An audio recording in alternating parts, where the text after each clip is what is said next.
Hey there guys, and welcome back to the Two Players Podcast, episode 37. We're going to be taking a look at the news, games we've been playing recently, and then a big old Life is Strange discussion since I recently finished it, and now we can talk about it in depth and about spoilers, that too. So, first piece of news is that Nintendo will be supporting the 3DS beyond 2018, and I did a whole video on it, just like discussing the positives and negatives of keeping the 3DS around, and even after that video, I'm still like, I feel like that they should just get rid of the 3DS because the Switch at this point is sort of going to probably take over the 3DS because the 3DS has been out for a while, and then the Switch is just better hardware overall on top of that. So I see no reason for them to keep it around, but they probably have games in development at the moment, so they probably don't want to pull the Switch too early, I guess. Yeah, I guess. I mean, again, most of the big games coming for the 3DS are coming out this year, or already came out, like, Fire Emblem, Ever Oasis, and what else is coming out? Oh, the new Pokemon, Ultra Sun and Moon. So there's no, like, real reason for it to, like, exist anymore. Like, I love the 3DS. It's a great system, but, like, I don't see it getting too much more first-party support beyond this point, since everything's probably going to move to the Switch, since it's basically, like, a better portable system. So I could see the first party support being ditched in after 2018 probably. Yeah, most likely. Because, like, why would there be a reason for them to, like, drop a Mario game on the 3DS when they have the Switch at this point, Or, like, a new Zelda or something like that, Yeah. Like, I think they did what they can with the 3DS, and it's been an amazing system. Like, I love it. But I think it's time to, like, let it die and let the Switch, like, shine a little bit. All right, so AM2R creator isn't mad at Nintendo. He says that he's happy that they're taking a different vision of the game instead of just, making it a one-to-one remake like his.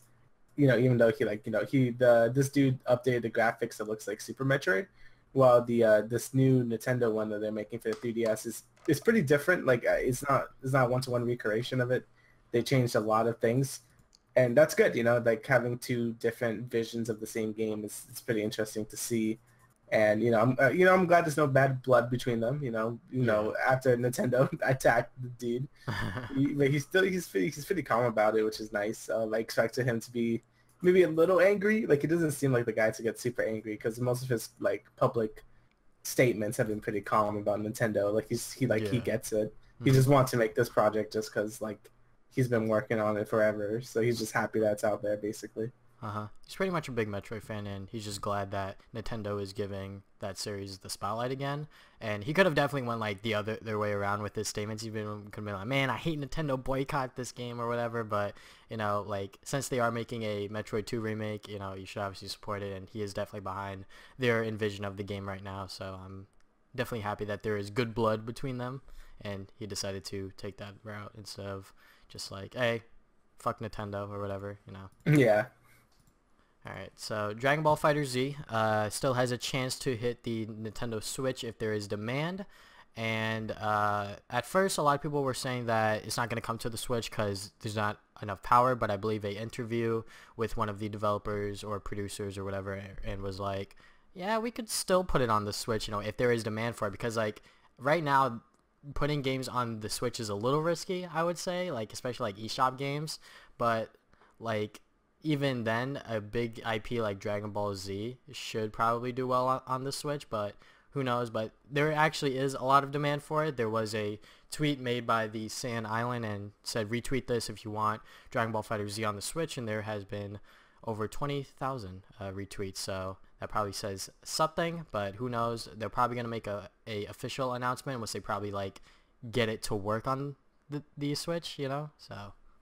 Yeah, I mean, I would love it on the Switch. That'd be cool. I don't know if I'll get it on the Switch, but it'll be nice. Always having a game be available on every console is really nice. And I think the Switch has the added benefit of being portable, so that's really appealing to people. That just gives people just one more reason to get it on the Switch compared to, like, a PS4 or PC. Yeah, I mean, as long as it runs at 60 frames and it plays like all the other consoles, I'm fine with it because it's a fighter, so that's very important. Yeah, 60 FPS is very important. So yeah, if it's on Switch, that's nice. That'll be cool. I mean, I'm always down for more games on the Switch because it's a new system and I like it a lot. I like the Switch a lot, so I hope it gets it because this game looks really good. Completely agree. All right, so Project Rap Rabbit, which is like that spiritual successor to Parappa the Rapper just failed because they wanted $1 million and no one was going to pay that much for a Parappa the Rapper game. And, you know, it's sort of sad, I guess. I mean, not too many people, as you could see, not too many people wanted another Parappa the Rapper. So it kind of just failed. And again, it was $1 million for a game that's going to be like 4 hours or like 4 like songs in it.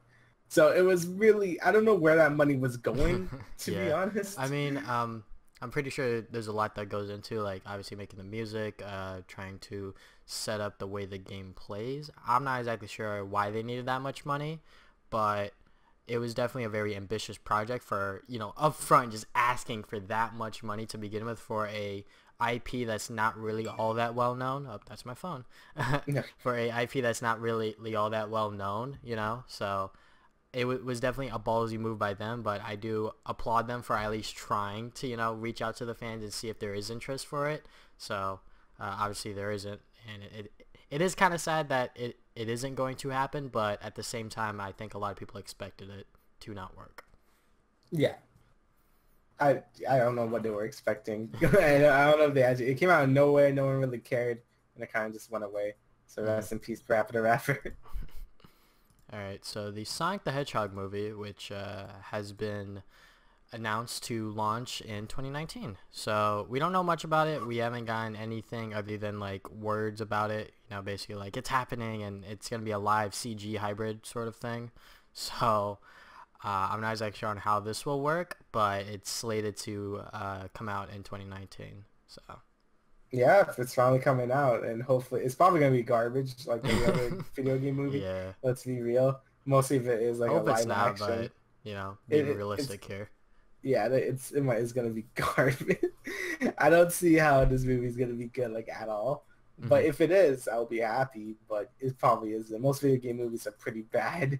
You know, not even Ratchet and Clank, which was gonna be good, it was terrible. So. I don't know. My faith in video game movies is like really like not good. I mean, I haven't watched it yet because it is on Netflix, but I heard that the Ratchet and Clank movie was good for Ratchet and Clank fans, but as a standalone movie, it just didn't do well.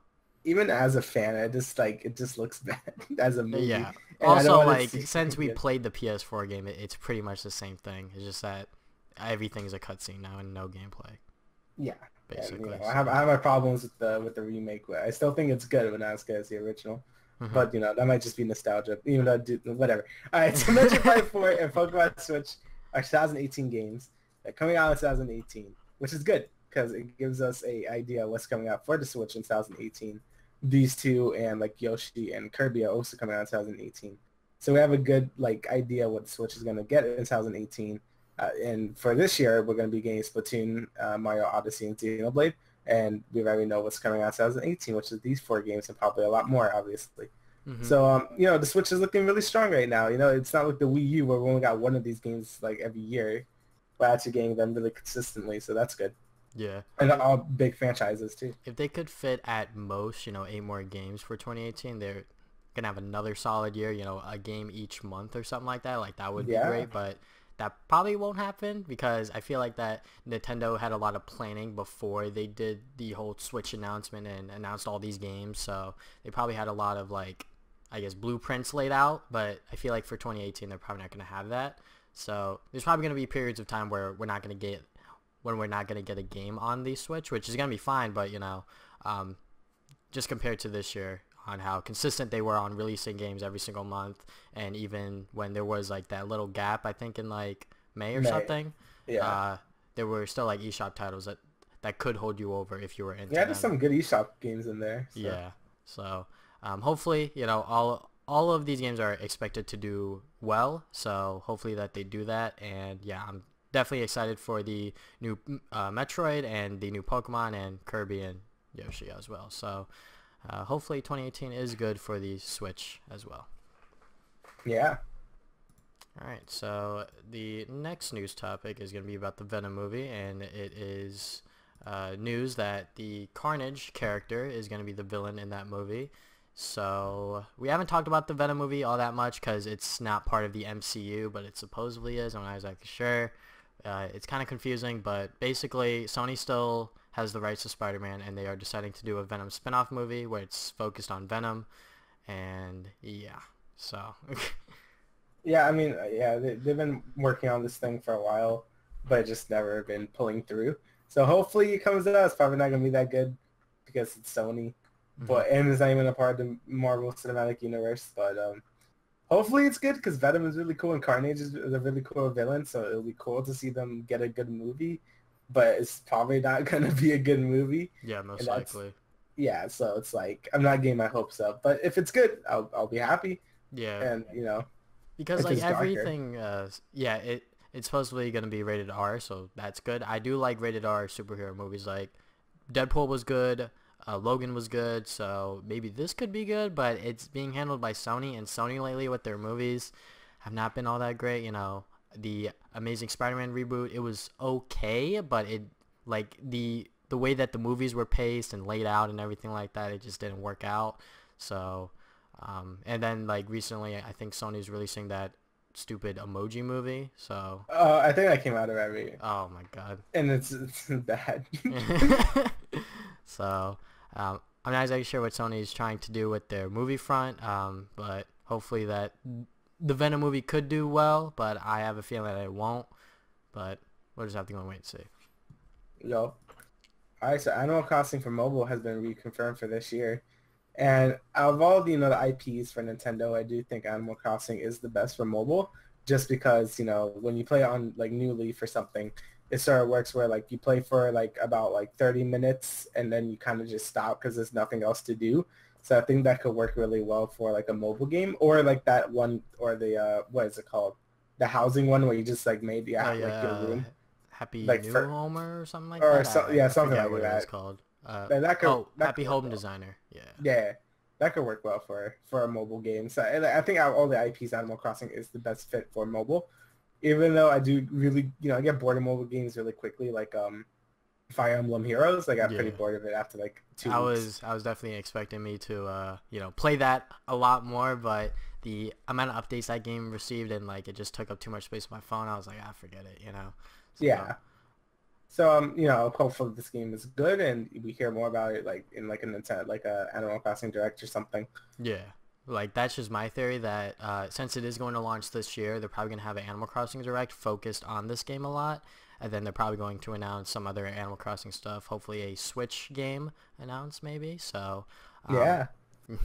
That's just my whole theory about it. Since it is confirmed to come out this year, they won't just drop it on us randomly. They'll probably give us a little direct about it, then it'll come out like the following month or maybe upcoming weeks. We don't know. So that's just my little theory, but I'm definitely excited for this Animal Crossing mobile game. I'll probably play it for like the first month or something like that, and then just drop it like all of the other mobile games. So yeah. Hopefully it is able to capture my attention a lot more, I guess. So yeah. Spider-Man for PS4 is gonna have a lot of villains, classic and newcomers, just like that villain Mr. Negative, I believe his name, that was shown off during the E3 conference. So I honestly like all of the Spider-Man villains. Like some of them might be goofy, but I just like Spider-Man in general. So just more villains and stuff like that, but they probably won't be part of like the main plot. Maybe a handful of them, but not all of them, obviously. Some of them may be like for side missions and stuff like that. So that just tells me that this game's probably going to be really big, if you know what I'm saying. Yeah, the game is probably going to be pretty large, and like it's probably going to, like, just like most Spider-Man games, they always throw in a bunch of villains in there, and this game's probably not going to be any different with that, and I'm totally okay with that because, again, I do like Spider-Man villains quite a bit. I think they're stupid, but it's like, that's the fun part. They got Rhino and Dr. Octopus, Dr. Ock and Scorpion, like all animals basically. And it's dumb, but it's like it's still cool. And most of the games that I do that, like there's just a bunch of villains in them. So hopefully this game, it looks like it's gonna do the exact same thing, which is great. I love it. Having those cool boss fights and stuff, and if Sonic could pull this off, and have faith in them. Yeah. I mean, I never lost faith in them, but it's good to see them do something big. Yeah, they've always been consistently good. So I'm just happy that they're given such a hype project. Like this game is so hyped for like Like I'm surprised how hyped people are for this Yeah, game for like these days. a licensed superhero movie or Yeah, superhero IP, I should say, not movie, because yeah. this like the Marvel game universe. I think that's what they're trying to set it up as it, Whatever, dude. and you know they're starting with Spider-Man, so we'll just have to go and see. Cause Everything has to be in a goddamn universe. yeah, everyone gotta set up their own little universes so they could expand off and make more money. So. Jesus. All right, so Sonic Forces is gonna run at 30 FPS on the Switch, which is bad. Um, you know, again, all the other systems are gonna be running at 60, while the Switch is gonna be running at 30, which is pretty concerning because it's like you're losing just a lot of performance just being on the Switch. Like you could take it on the go, but you're kind of like you kind of hurting the yeah, performance, you you know. kind of restricted. And for such a fast game like Sonic, that could really hurt it, you know? Yeah. Like I mostly would that's imagine if modern like Sonic. they try to run it at 60, the frames would just drop and then people would complain about that. So I feel like that they're just gonna play it safe with 30. That's why. Yeah, it probably because the Switch could only handle this game at a constant 30. Like it can't hold a steady 60, so it just went for a steady 30 instead. Or So maybe I mean, they just couldn't figure it out. or maybe they can. I heard the Switch is actually really easy to work with, so it might just be that the Switch wasn't powerful enough. But you know, because in mostly in modern Sonic gameplay, there's a lot of things going by really fast, so that might cause the frame Boost rate to feature. dip. Whoa. Yeah, even on my PC, when there's like a bunch of crap in generations, it like slows down pretty hard. Like if there's like boosting into boxes or something. Yeah. But yeah, that's probably why. And yeah, you know, it sucks, but like you know, get on like other systems, I guess. Yeah. Because like it's coming out for PC at launch too, so like that's pretty good, I would say. Cuz like I don't think there's ever been, maybe Generations came out with the PC version at launch, I'm not exactly sure, but most of the modern Sonic games haven't come out with a PC counterpart for like the mods to work with and stuff like that. So I was already planning on getting both Sonic games, Sonic Mania and Sonic Forces on my PS4, but you know, it's just sad that it can't run as well as it can on other platforms. The Switch version for the Force game anyways. So the Sonic Mania game, there's no reports of that game doing any like poor performance wise, so people are still gonna buy it on that console most likely just because of like that portability and stuff. Yeah, I mean, I'm probably gonna buy Sonic Mania on the Switch and just buy Forces on the PC since you know it's gonna have a bunch of mod support like Generations, but and the better performance obviously. But you know, it's kind of sad that it's gonna just run worse because I would have liked to get on the Switch because I want more stuff on the Switch, but unfortunately it's not. So rest in peace, Sonic. It's just an unlucky scenario there. Alright, so next piece of news was a big bombshell from Nintendo. They announced the SNES Mini, or SNES Classic Edition, whatever you want to call it. And this has been rumored for a while now, and they are improving certain things about this time that they're doing a retro mini console. So supposedly they're going to have more stock, but in the UK, pre-orders already went up, and what's it called? They already sold out. And that news pre-orders went up? Yeah, in the UK. Oh, okay. And they instantly went down because they all sold out. But that news article I was talking about where I couldn't find it, supposedly, I read it on Twitter. I'm not exactly sure if this is a good source, but no store has words on when pre-orders are going to go up for this damn thing.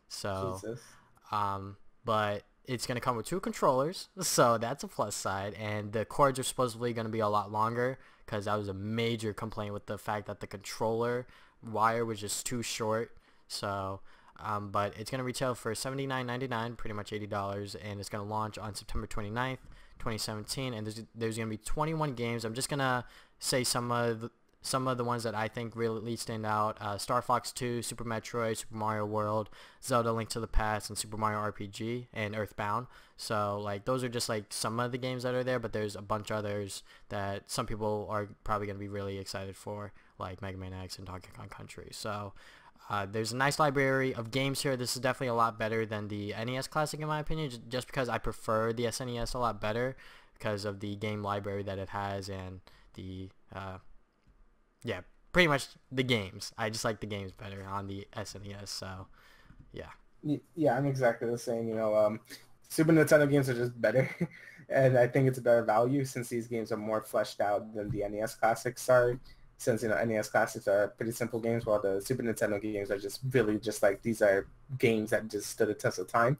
So yes, I will be getting one if they make enough. So hopefully the pre-order then will just sell out in 2 seconds because we know how Nintendo is with that.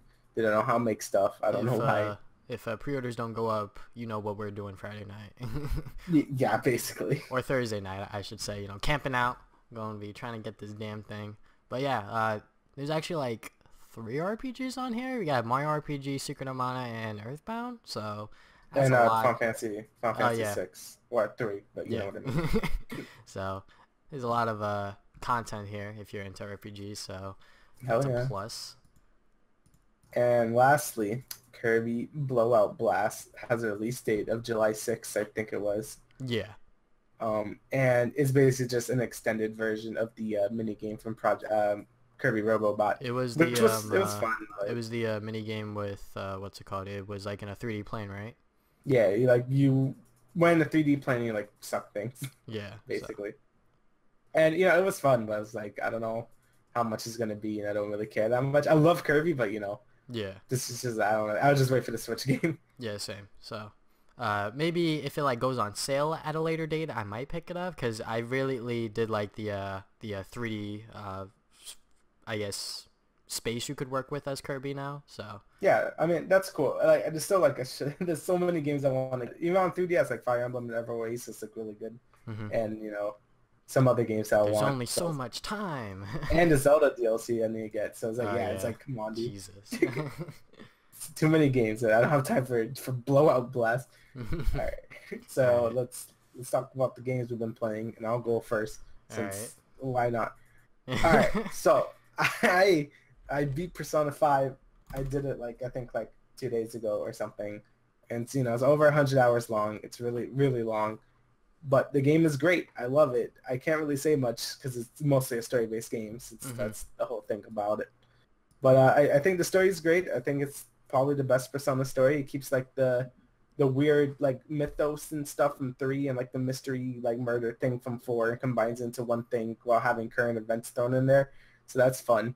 And a lot of politics, which is weird because you're a bunch of high school kids and deal with politics or whatever. It's weird, but it works. It's really good. I like it a lot. And I suggest if you are new to Persona, you should probably either watch it or just play it because I think it is worth it. Most of the gameplay mechanics are refined from the 3rd and 4th one, and it's just a lot easier to do stuff in this game. It was everything was just a chore to do in the 3rd one, and it got a little better in the 4th one. But this one, everything's nice and refined, and it's just a very smooth game, and it's great. I love it. Definitely look into it on Black Friday. Yeah, either play it or watch it. I sort of did because I didn't know what Persona was. I watched all of the 4th game and just decided I'll play the 3rd one, and now I play the 5th one. I think it is better just to watch it to see what the hell even Persona is before you play one.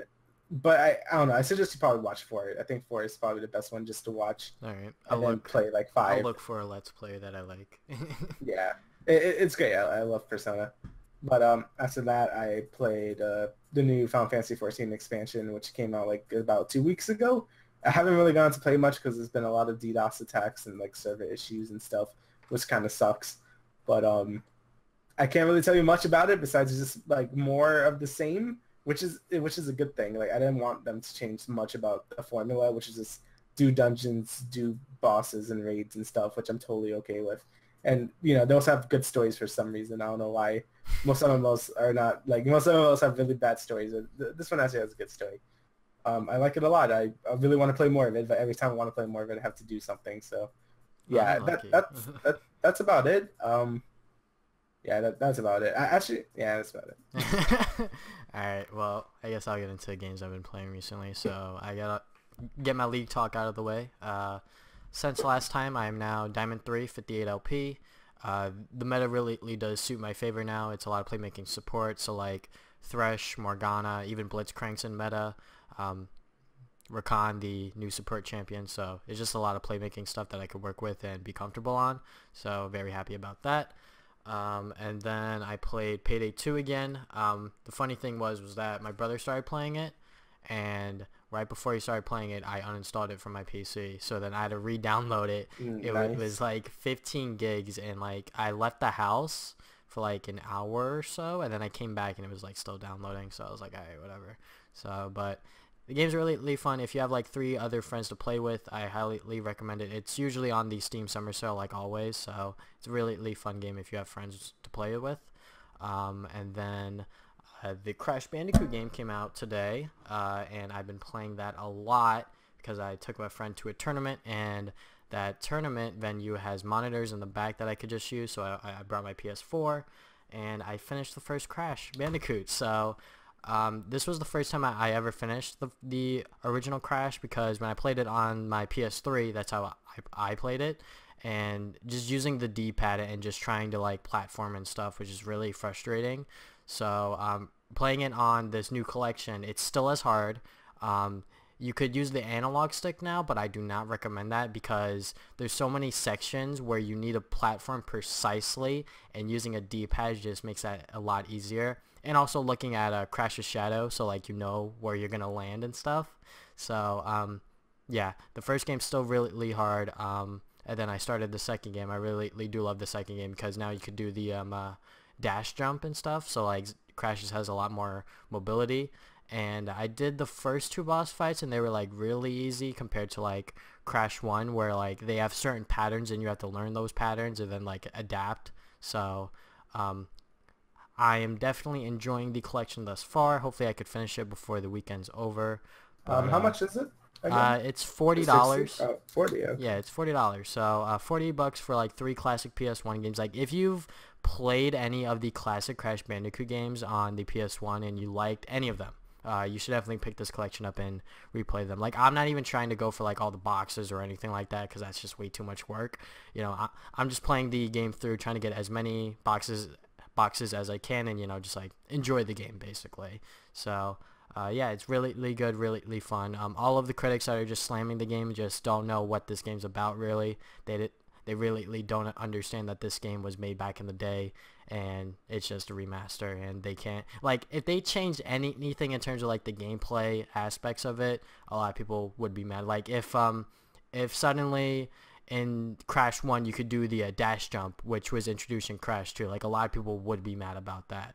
So I'm glad that what's the studio, Vicarious Visions, definitely stuck with their guns and decided to go and keep this Crash remaster as true to the originals as possible. So yeah, I'm happy about that too, because you know, when most people do like remasters to like redo, like reimagine things, but all people really want is for it to look pretty, basically. Yeah, basically, like it looks really nice too. So that's yeah. So I'm glad to do that. You know, I'm probably gonna pick it up eventually, because you know, I actually never really finished a Crash. Like I played them before, but I never really finished one. If you're having a hard time with the first game, just go to the second one. Like that's what I did. Nah, dude, I gotta taste the salt. You know. Yeah, taste the salt. Actually, my thumb hurts from playing the game so much because in Crash 1 there are so many jumps where you need to hold the X button, and I'm just holding that X button as hard as I can to make sure that I make the jump. So like after like the 5 hours, I was just sitting there playing.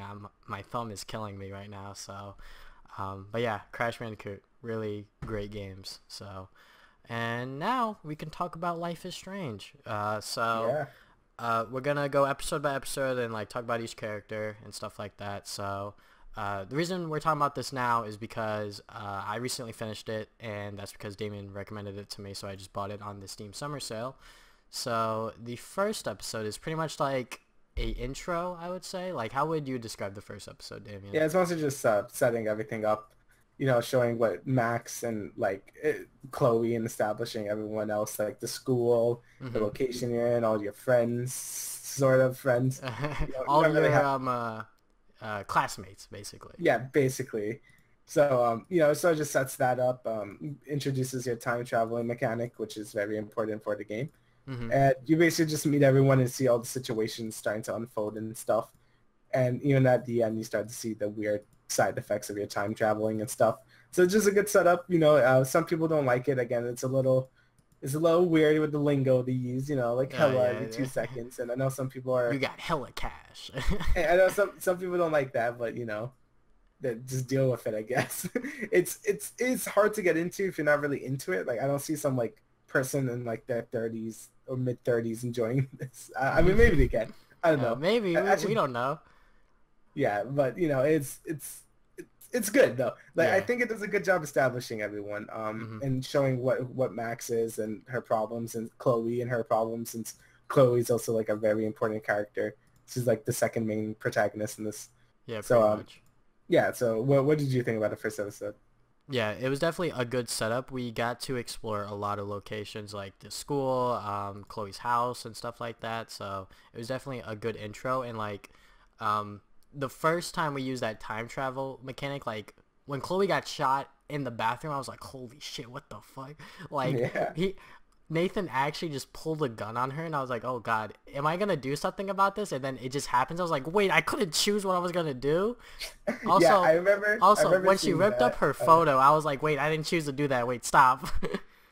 Yeah, I remember when she got shot, I'm like, what? The game went from 1 to 100 real quick, because I didn't even know what the game was about when I first played it. I think I just bought it because I heard people say it was good. I'm like, okay, yeah, sure, I'll play it. Pretty much the same. Like, you said it was good, so I was like, all right, I guess I'll play it, because I'm into, like, graphic adventure games and stuff like that. So I liked it a lot. So when Chloe just got shot, I'm like, whoa, wait, what? And then I start going back in time, like, what? So, yeah, I would just love that time travel mechanic. I think it makes the game so unique, and you're able to see all the situations before you actually commit to one. And, you know, you can't go back too far because, you know, once you exit an area, you can't, like, go all the way back. But just to see what happens in each situation is really unique, and I like it a lot. Yeah. And it just makes me concerned about any other future Life is Strange game, like how they're going to, like, handle this, because like, you can't really use the same mechanic because that's, like, it's in this game. So I don't know. It just makes the game so unique, and I love it. Yeah. But the first time I decided to go and see like both sides of a decision was when Chloe got slapped by her father or stepdad, Dave, and like I saw one side of it where like she actually came out and like took the blow for it, and then he was going to like tell the school or something like that. Like he was going to give her a bad rep around the place, Max. And then I was like, oh, wait, shit, I don't want that. So then I rewind, and then I stayed in the closet. And then I was like, I think I like this one better. So, yeah, I definitely do love the fact that I can see both sides of a decision before committing to one. That just makes this game very unique. And it just tailors the story more towards you, I guess. Because, like, sometimes in, like, Telltale games, like, you'll pick a decision, and then you're like, wait, I didn't want to fucking do that shit. So, this game definitely gives you the leisure to just pick whatever you want, really. Well, in certain situations, we'll get to the next episode. Yeah. But yeah, besides that, no, I think just like it just establishes everyone, really. That's basically episode 1. I'm trying to think, because it's been like a year since I played it. Yeah. Like what happens at the end? Like you just like you meet Chloe. Right off.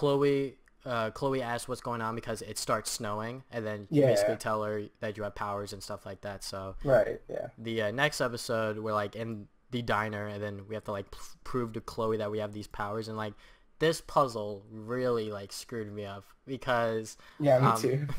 Because I was like on the jukebox part, I was like, wait, a cockroach landed or like another thing landed? I was like, I'm not exactly sure. So then I had to like redo it like a couple of times. So I really do like the fact that they use this this mechanic of rewinding time, not just for decisions but for puzzles too.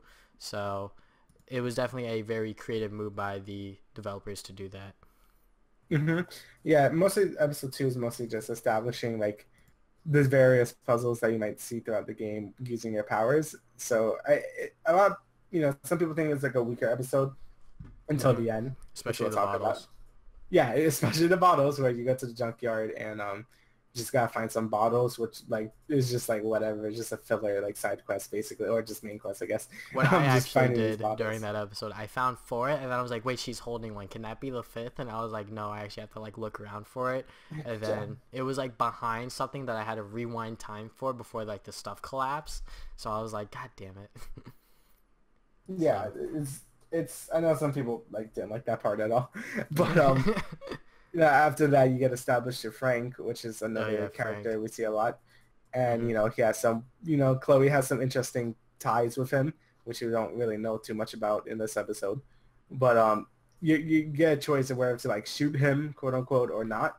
I Mm-hmm. think, right? That was the Yeah, decision. I actually saw both sides because like I initially didn't shoot him and then he just took my gun and I was like, wait, I didn't want that to happen. So then I tried to shoot him, but there were no bullets in it. I was like, what the fuck? So I think I chose the side to not shoot him because then that would have just been a lot better on me because like um, it would have just made myself look like I was just trying to kill him right there, I, or I actually whatever. forgot what I did. I don't think I shot him actually, because that's a little extreme. Yeah.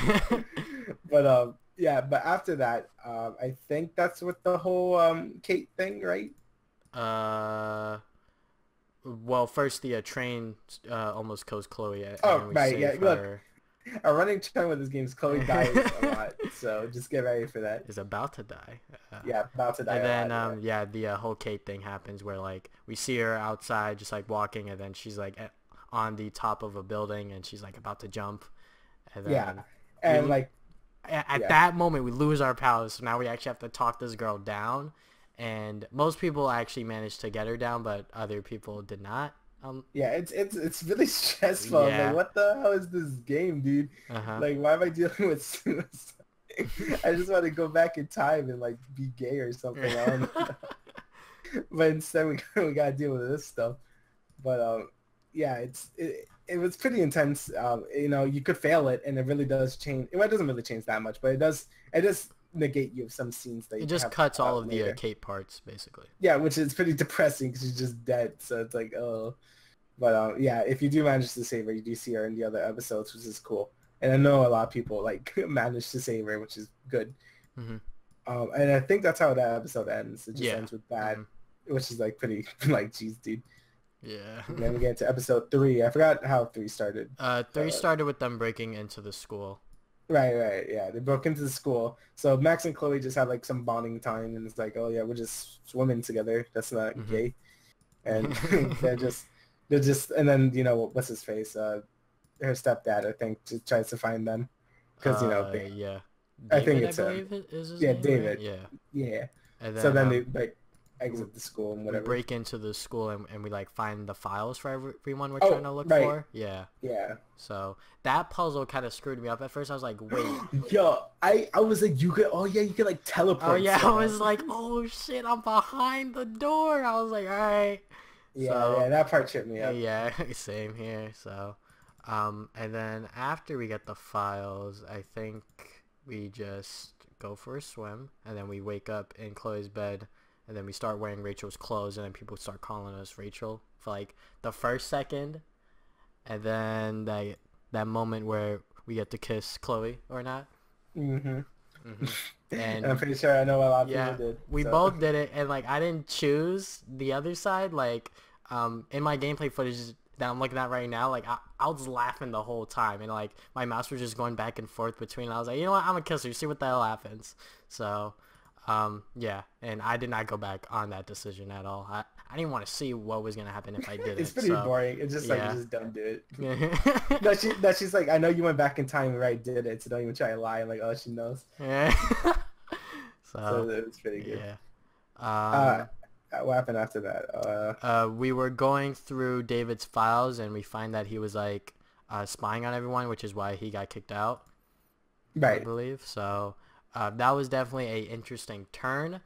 I chose the side not with David because I hated him at the time, which I think a lot of people did. Yeah. So I didn't even want to see if I didn't side with him because I was not interested with that other decision, which is why I love this game, because it's like maybe I am curious about both sides, but other times I'm just like, you know what, I'm gonna just hard go with this decision, Yeah, it So, just gives you the option, which is always nice. and then for the rest of the episode, we're trying to find or we're trying to get into what's his face, Frank's van or SUV or whatever. So Right. Yeah, to get more information on Rachel, right? And then I'm not exactly sure if this is the episode. Oh no, this episode ends with us going all the way back in time and stopping Chloe's dad from dying. Yeah, basically but dying. Yeah. that indirectly hurt Chloe because after that she couldn't, I guess, stand. She got into like a car accident or Yeah, something. she Yeah. got So into a then really bad car accident where she basically got paralyzed from the spine, I believe. So now she can't like walk or anything. yeah, she's just in a wheelchair. Yeah, Yeah. which in my opinion was just like a worse reality in and of itself, because Yeah, like basically. instead of having the father not around and not paying for like bills, Chloe is around and along with her father, but they're paying massive medical bills because they're trying to, keep her alive, obviously, because they love her and stuff. So, and then episode 4. So, I guess we should stop and like, I guess, talk about some of the characters at this point. Yeah. So, Nathan. I want to talk about Nathan because I did not talk about Nathan at all in my review because I wanted to go and keep him, I guess, a secret because he's definitely played as the bad guy, but in episode 5 we'll talk about later. But Nathan, I viewed as just like a punk ass kid, man, like just like a rich white kid, like Yeah. the stereotypical white kid, just like, man, he has all the money, he just doesn't care and stuff. So Yeah, basically I viewed him the same way, but after going through more in the game, the more elaborate sort of like, I guess, murders, quote unquote, like hmm I know he wasn't really the main baddie. Like I know there was someone else doing stuff. So and the dude isn't there, like he isn't all there mentally. yeah. So like he couldn't be doing all that stuff. So like at the end of the game, you start to feel more bad for him later on. But he's still like an asshole. Yeah. But it's weird with Nathan because you're supposed to really hate him, and this game does that well. Like you just like sort of understand a lot of the characters as they develop throughout the game. hmm And Nathan's the same way because he has like some sort of mental illness going on, and his father's just an asshole who like Yeah. just hates him basically. So like, you can understand why he's doing what he's doing, but it's still horrible, obviously. But again, he's just a misunderstood, and like he acts like that, and we're supposed to hate him, just like David, Chloe's stepdad, which again we see in later in the game that he is a very understandable character, and you can see why he's doing what he's doing. But in the start of the game, he just seems like an asshole, just spying on you and stuff, and being Yeah. overly like cautious. hmm But I besides just, that, I yeah, literally just realized that we probably should have done this at the end of episode 5, so everything makes sense. But anyways, we should probably just jump back into episode 4 or whatever. So, okay, sorry about that. So the rest of episode 4, after, well, my decision towards the end of that like alternate reality, where Chloe's like paralyzed and stuff, I chose to not kill her because I felt like that was like really messed up in some ways. Like at first I said I don't know, and then she was like, pick one, and I was like, no. yeah, I chose to kill her because I know like it's just like she kind of just wanted to die at that point, and like you can already see her not getting any better. And that part made me feel things like, oh Jesus, dude, that's like too real. Yeah. What the hell? You, like after you pull the plug, you just got like she just dies. I'm like, oh, I don't like this anymore. So luckily you're able to go back in time because she has like a scrapbook of that same picture of that same day where her dad dies. So you're able to go back in time into that moment. So you just sort of let the dad die, so the timeline goes back to where it was. So then that's the end of that. It's kind of weird because I guess it's to show you the constant questions of like going so deep into the past and just changing something and just ruining everything else. Yeah. I guess it's just like, it's a little slice of what's going to happen later, which is pretty cool to Basically. see. And so, yeah, then we went back into current timeline, and then I forget what happens after that. Like, you kept Kate alive, you went to the hospital to visit yeah, you her. went to the hospital to visit her, yeah, which is nice, to see her. Uh-huh. And then we get to the puzzle. Oh, right, you need to like find the barn, right? We have to go and find the barn, and we have to go and talk to Frank first. And this part of the game really frustrated me. I forget how long I spent on this, but it was at least like 10 minutes or something like that, because if you mess up once, like early on or later, you have to redo it all, which was really painful. But you luckily did it all in one I shot. I did on the first try, which is pretty lucky. I'm not gonna lie. I see a lot of people fail that thing like a lot, so I was very lucky to have done that my first try, because there's a lot of ways you could fail that moment, and you could kind of just like deal with it and just move on. Like, you don't have to rewind, but it's like you don't want anyone to die at that point. So it's better just to make it perfect and not anyone to die. So I remember there was one decision. There were three choices on the that little section with Frank.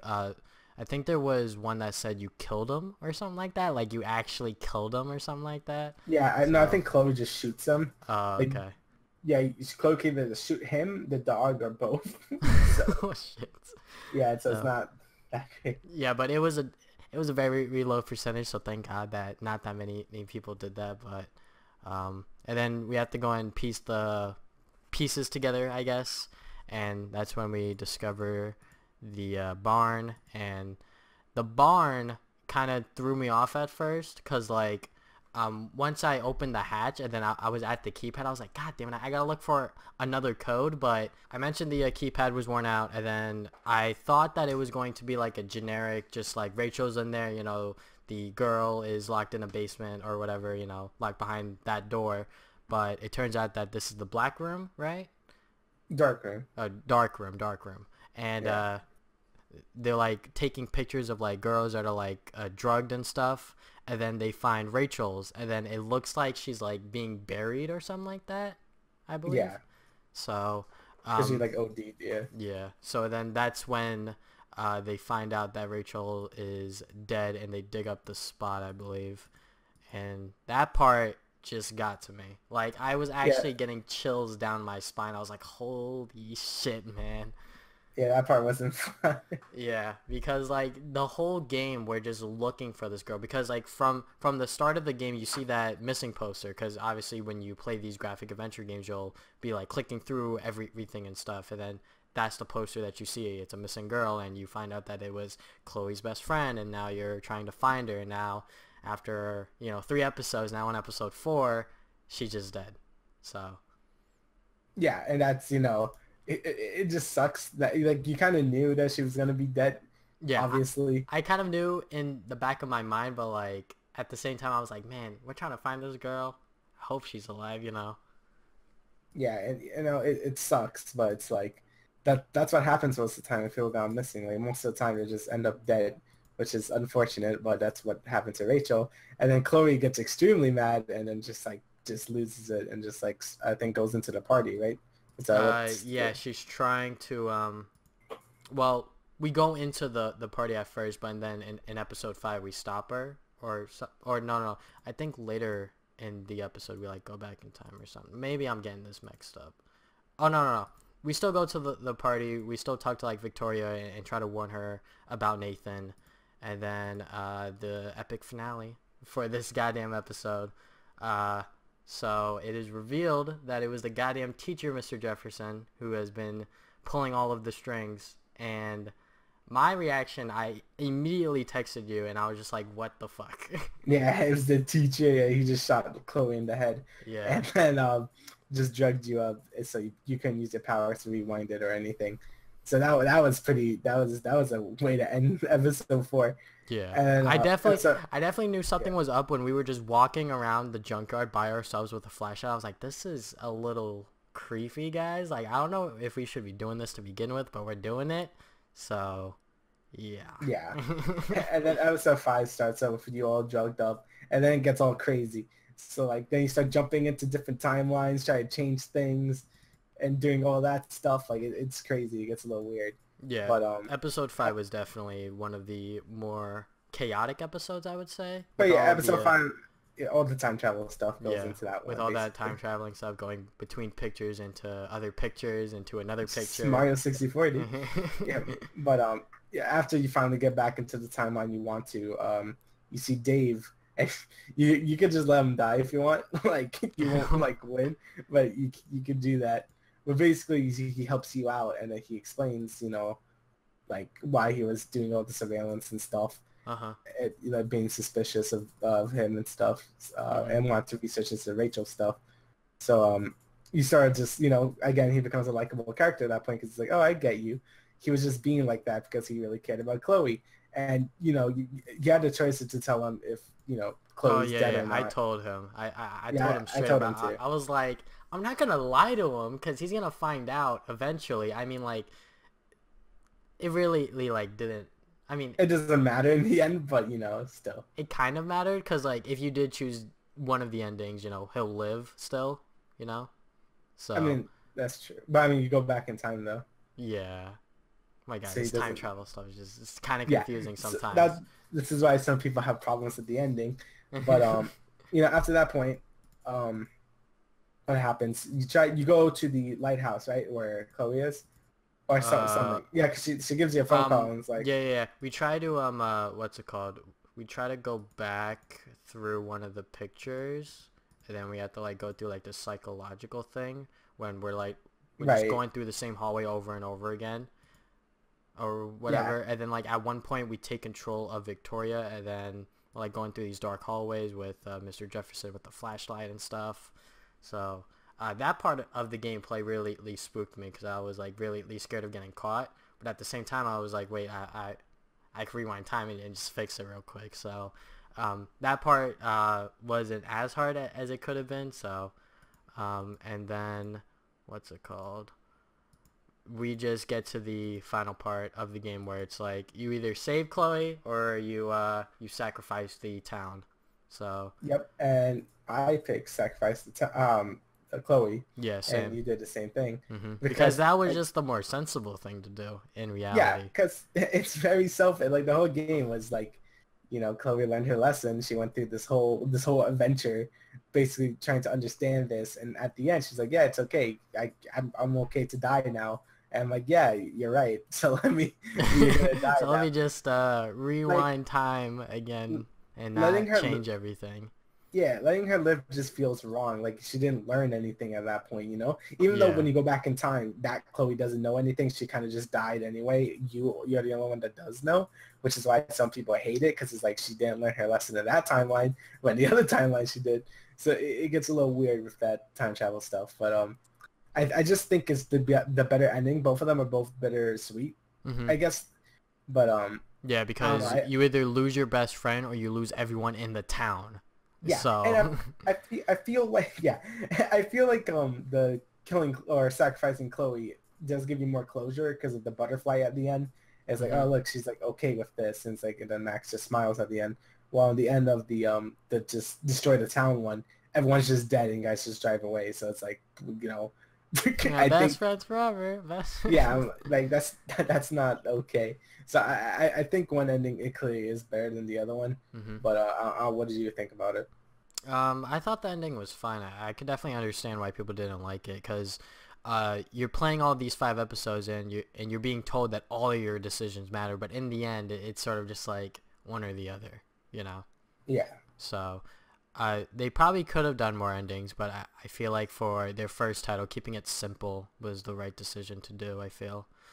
But yeah, I thought that what's it called, when Chloe, or not Chloe, when Max was at the museum, I thought that was like the end of like everything, but I was like, wait, what about the storm? And then the storm came and I was like, oh god. So you forgot about this, huh? Yeah, I forgot about that storm part. So yeah, this is definitely a really good series, and I I just hope more people check it out because it only recently sold 3 million copies, and probably the Steam sale boosted sales up a little bit. But yeah, this is definitely a really good graphic adventure game. Definitely a lot better than any Telltale game I've ever played. But what's it called? I lost my train of thought. All right, you take over for a second. Okay, yeah, I definitely do think the game is great. I think it is one of the best sort of like these adventure games. I think they really upstaged Telltale when it comes to these story games. And I hope Telltale really learns from this game that they should really just make a better engine that makes it more sort of like this, like more not stiff. Because if you do play a Telltale game, you notice how stiff they are and just like all the QTEs and stuff to make it more action. Yeah. Instead of having like clever There's like no mechanics, QTEs in here, right? No, there's like barely any. Like I think there's a few, but I can't really remember. It's mostly just your time travel stuff and talking, yeah, which is fine. That works really well, and I hope Telltale games learn from this and sort of goes this way. And it does, even though Life is Strange does boil down to only 2 choices at the end, it does have a lot of choices in between those. You know, like there's a lot of different things you could do and see due to the time travel thing. So I hope Telltale learns from that, because I know a lot of people getting sort of tired of their games because they'll feel sort of the same way. You start just watching something, you're not really doing anything at this point. But yeah, I think the game is definitely great. Like if you have not played it, I suggest playing it right now. It's only $5 on Steam. Yeah, I just get it. It's great. It's an amazing game. I love it. We just spoiled most of the game, but you know. Oh, that's true. Well, in your review say buy the game. I mean, I already did, so don't worry about it. Yeah. So like again, I've been singing its praises since last year, and I think it is a fantastic game. Probably one of my favorite games. What is your opinion on the lip syncing? Because I noticed is bad. Yeah, I noticed that it wouldn't like sync up properly, or like sometimes I think in episode 5, like Chloe was not moving her mouth, but she was still talking. But like at that point, I'm just like, all right, whatever. Yeah, no, yeah, the lip syncing is pretty bad. I do hope they do fix that in the prequel that they're making. Hopefully. Yeah, because it's a completely different studio, so. Yeah, hopefully they'll be using the same engine, so probably not. But again, hopefully they just fix the lip syncing, because it is pretty noticeable when it's like off sync and stuff. Yeah. But besides that, I think the game looks pretty nice. Again, it's better than Telltale, since everything in Telltale is super stiff for some reason. Yeah. All the animations in this game feel pretty believable. But yeah, overall, it's a fantastic game. Again, one of my favorite adventure games. I love it. It's great. Buy it. That's about it. All right.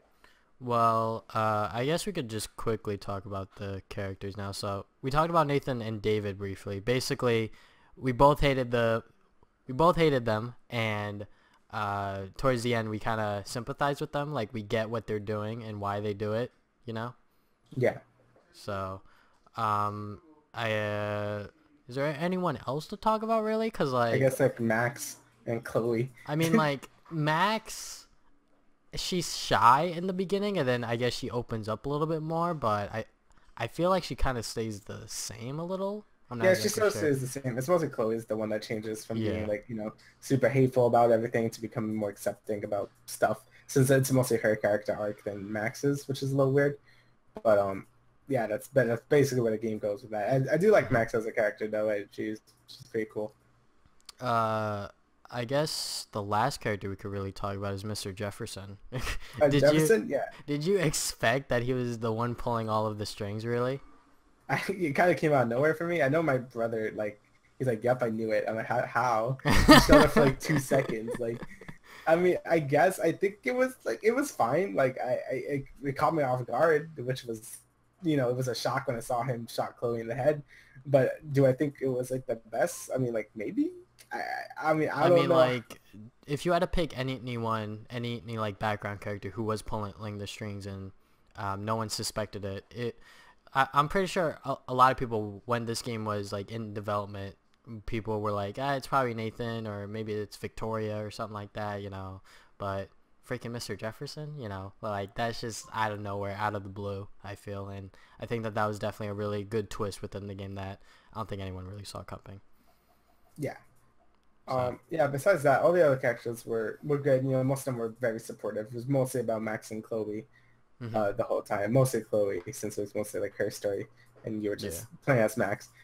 But yeah, I think that's about it. Basically, I think the game does have strong characters, though. Like, I feel like if you don't like Chloe, you're just not gonna like the game, which is also a complaint I hear a lot. Like, if you just can't stand Chloe, you're just not gonna like this game, since it's mostly about her.